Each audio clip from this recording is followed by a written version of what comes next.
So last Wednesday, Pope Leo XIV said that Medicare for all is the will of God. Now, as the Trump administration contains several prominent Catholics, including J.D. Vance, the vice president, and Marco Rubio, I assume we will soon see a push for universal health care coming out of the Trump administration, right, boys? That's what I want to examine in this episode. Or wait, that's only one of the issues I want to examine. Doesn't Pete Hegseth have Deus Vult tattooed on his body? Deus Vult, God wills it. We must have Medicare for all. Okay. But what I really wanted to discuss was, all right, so this is an interesting situation has arisen recently, which I haven't seen anyone examine. So the current Pope is an American citizen, right? For basically the first time. He's also over 35, dude. So he could run for president while being Pope, dude. What do you think? Wait, whoa. If you are Pope, do not become a citizen of Vatican City. I mean, it doesn't mean you lose your U.S. citizenship, dude. You can be a dual citizen. Melania's a dual citizen, right? You can. In Belarus, right? Or is that right? Slovenia? No. Or somewhere. Slovenia. Sorry. You're right. Slovenia. Here in Slovenia. So what do you guys think? You watched the movie, Phil. It's Slovenia. I had to look it up because they didn't remember we talked about it. I had to look it up because they didn't mention it. My country, she says. My country. What? Yugoslavia was her country. Now it's Slovenia. Dude, wait. Sorry, the Pope. So the direct quote, Medicare for all is the will of God. That's not a direct quote. I'll give you the direct quotes here. But okay. That was a good soundbite. So the direct quote is, he has a couple of them. So one is, universal health coverage is not merely a technical goal to be achieved. It is primarily a moral imperative for societies that wish to call themselves just, end quote. And then also, quote, distance, distraction, and desensitization to the sight of violence and the suffering of others lead us toward indifference. Yet all men and women, especially Christians, are called to fix their gaze on those who suffer, on the pain of the lonely, on those who for various reasons are marginalized and considered outcasts, for without them we cannot build just societies founded on the human person. That sounds like, the philosophy of J.D. Vance, right? You didn't say the word bootstraps once, ergo, no. Yeah, but so that got me thinking. What do you guys think? Is it time for Papal States 2.0, United Papal States, dude? Probably not.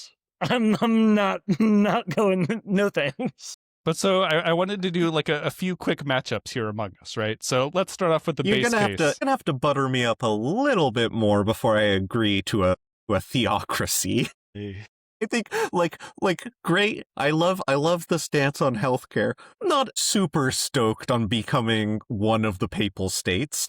That sounds pretty bad to me, actually. Okay, but so if he were running for president, probably you would vote for him in some circumstances, right? So if it's Pope versus Trump, and you have to vote for one of them for president, you'd probably vote for the Pope, right? Yeah, easiest vote of my life. Yeah. All right. So let's move. I would be more excited for the Pope than I would have been for Kamala. So no offense. Some offense to Kamala.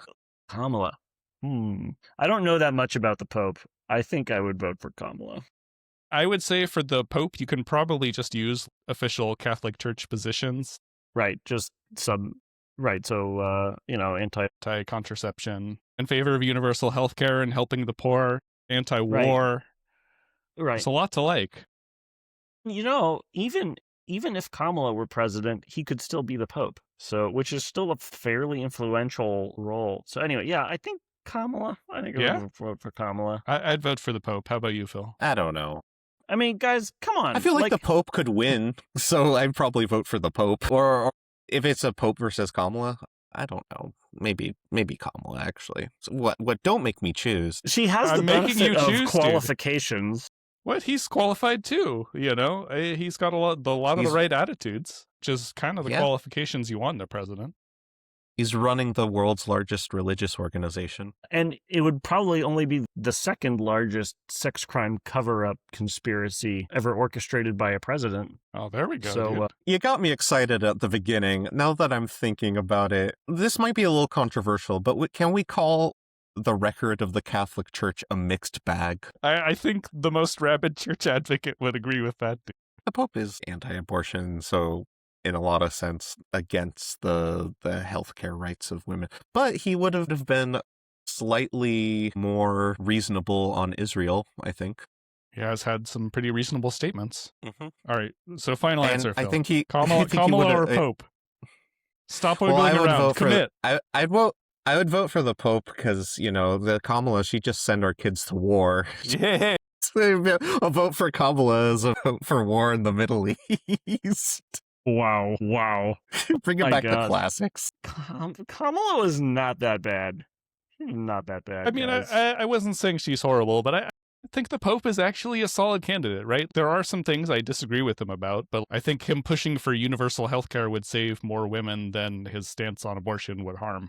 I think he'd have a better stance on immigration. That too. Which is a pretty important issue. Yeah, like Kamala's said, not bad on either nothing was issues. fundamentally changed, dude. I wanted a lot of things to fundamentally change from Biden's presidency in a lot of ways that the Pope seems like he would be pushing for. Plus, I think that he might be able to get a large chunk of the religious part of the country on board with these progressive ideas. Because he talking has, about, even Protestants kind of respect the Pope a little bit. Like he's doing right now, right?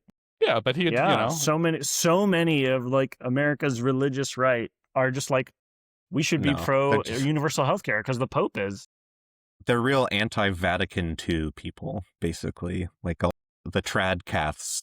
That's the trad part of trad caths is they don't jibe with the Pope. They want like a pre-Vatican II Pope. There's already a word for Catholics who don't agree with the Pope, dude, and it's Protestant. It's true. Lutherans, they would call them. Only if they're following the ideals of Martin Luther. Otherwise, they're in the general category of Protestant, right? Anyway. I was just going to give them the benefit of the doubt and just say they're OGs with it. But yeah, Protestant is the catch-all term. But yeah, I just thought this was like a good highlight of how hypocritical a lot of the prominent Christians in the United States are. It's more like their religion is just a costume they put on to feel good about themselves, to do whatever they were going to do anyway. This incoherent, Christian-themed theology, which is actually just like weird, radical, hateful bullshit, right? Pete Hegseth has got big cross tattoos all over himself, and he's like, it's all about lethality. We want to just kill people. It's like, what? Yeah, it's like he's killed Christianity and is wearing its skin on his face as a mask. Yeah. It's barbaric. Oh my God. Anyone got any good Jesus quotes that there's are diametrically opposed to modern republicanism? Pick a single Jesus quote. It'll disagree with them, dude. A rich man can almost never go to heaven, or it's more easier for a camel to pass through the eye of a needle than it is for a rich man to go to heaven. Right. Now, some have argued that that's a mistranslation because the word for camel is also the word for a kind of thick yarn, but, that's not as fun. I paused briefly, but I can always count on your pedantry. Like, just waiting, just chomping at the bit to get at the little mistranslation factoid. Well, speaking of pedantry, dude, it's actually champing at the bit. Fuck.